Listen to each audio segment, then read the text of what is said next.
Olá pessoal, eu sou o professor Osmar Negreiros, da disciplina de História, e trarei para vocês hoje uma importante aula sobre o século XVIII no Brasil colonial. Nossa aula será dividida de duas maneiras, em duas partes.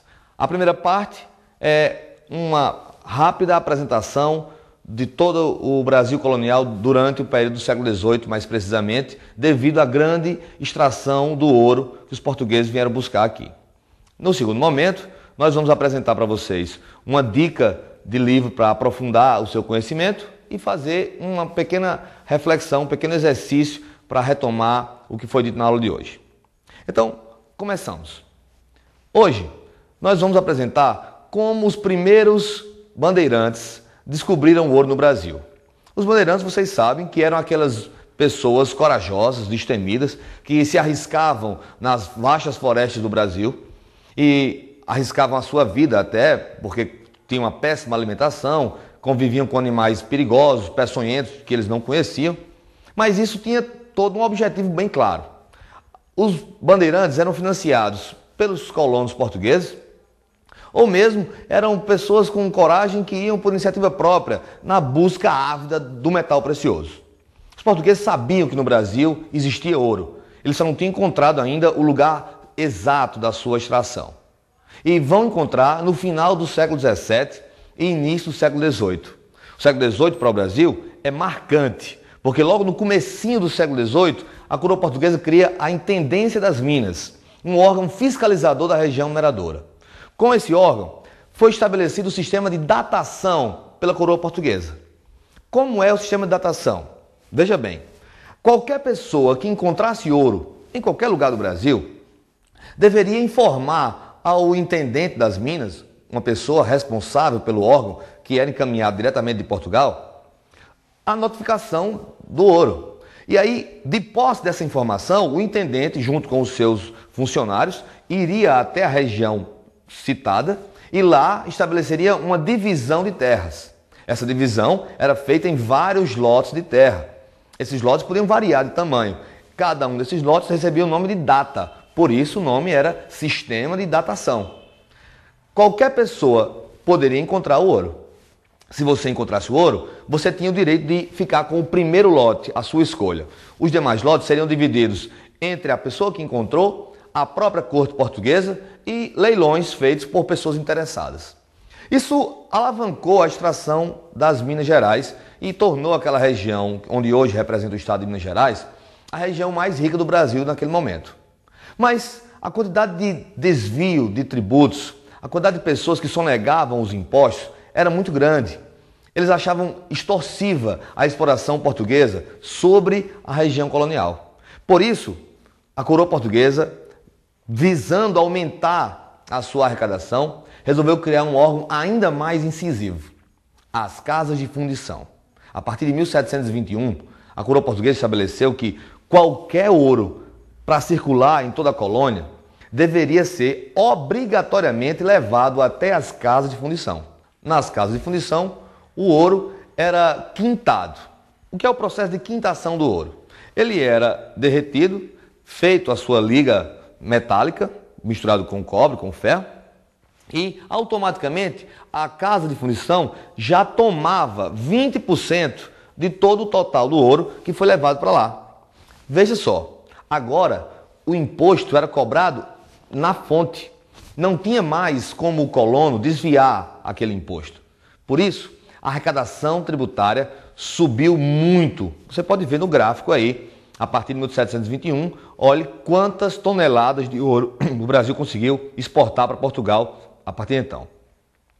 Mais uma vez, essa imagem aí que nós estamos mostrando é uma imagem de um ouro já quintado, vindo do processo da casa de fundição. Então, bem, claro que isso gerou muita insatisfação na região mineradora. Muitas pessoas não concordavam com esse método da coroa portuguesa de aumentar a exploração. Eles achavam intransigente. Se antes a coisa já era difícil, com as casas de fundição, tornaram-se ainda mais difíceis. Então começaram a surgir algumas manifestações sociais contrárias à exploração mineral. O maior exemplo de todas foi a famosa Revolta de Vila Rica. um líder chamado Felipe dos Santos, ele conseguiu organizar um movimento muito grande de pessoas que eram também mineradores e chegaram até o Visconde de Barbacena para tentar pedir dele o fim das casas de fundição. E o Visconde de Barbacena, diante daquela pressão toda que estava sofrendo, ele resolveu ganhar tempo. Aceitou as pressões, disse que iria acabar com as casas de fundição, mas na verdade era só blefe.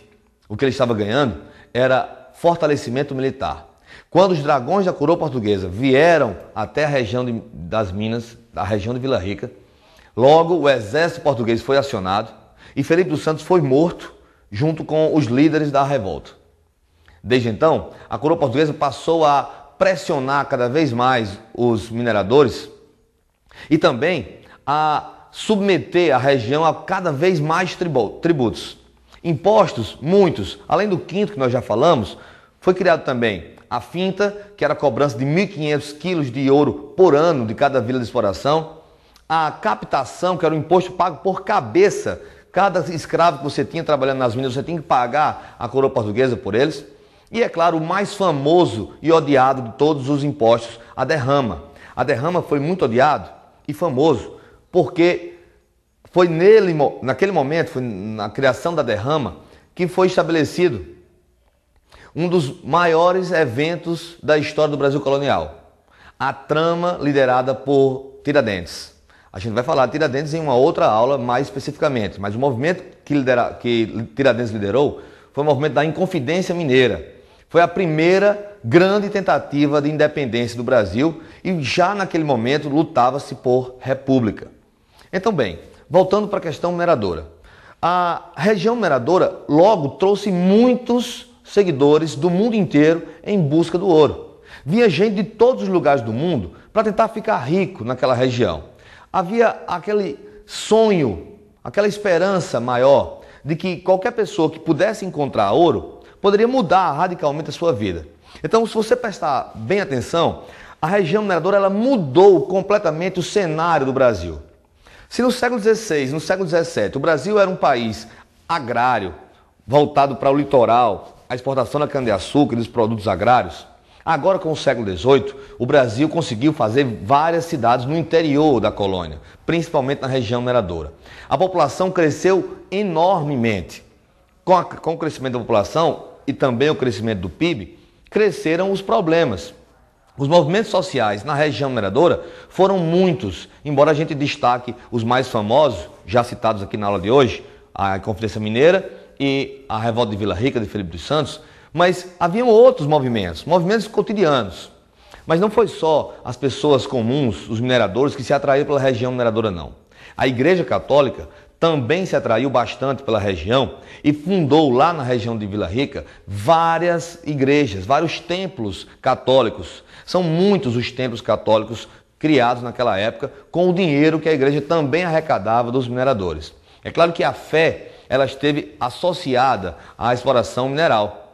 Se você prestar bem atenção, a coroa portuguesa ela vai atuar em conjunto, em paralelo com a Igreja Católica. Os dois vão formar uma aliança forte, esplêndida na exploração mineral que vai fortalecer os vínculos do Brasil com Portugal. Porém, no fortalecimento desses vínculos, nascia o germe da transformação. Com o final do século XVIII, a partir da segunda metade do século XVIII, se a gente voltar para o gráfico, você vai perceber com mais detalhes. No gráfico mostra uma queda acentuada da exploração mineral e da arrecadação tributária de Portugal a partir da década de 60. Então, com a queda dessa arrecadação, os portugueses vão começar a passar por crises econômicas cada vez mais fortes por causa de suas dívidas com outras potências europeias, como é o caso da Inglaterra, e o Brasil vai ser palco de várias extorsões da coroa portuguesa. Resultado disso, muitas tentativas de separação vão surgir no final do século XVIII. Acrescidas a essas tentativas de separação, vão chegar, vindas da Europa, as ideias iluministas. Essas ideias elas foram fundamentais para nortear os pensamentos revolucionários dos líderes das principais revoltas do Brasil colonial. Uma boa dica de leitura para o aprofundamento sobre tudo que a gente falou na aula de hoje é o livro A Inquisição nas Minas Gerais no século XVIII, da professora Neuza Fernandes. E para encerrar a aula, nós vamos fazer um pequeno exercício. Cite 4 tributos cobrados pela coroa portuguesa durante a exploração mineral no Brasil. A resposta? O quinto, a captação, a finta e a derrama. Isso foi tudo, pessoal. Até a próxima aula.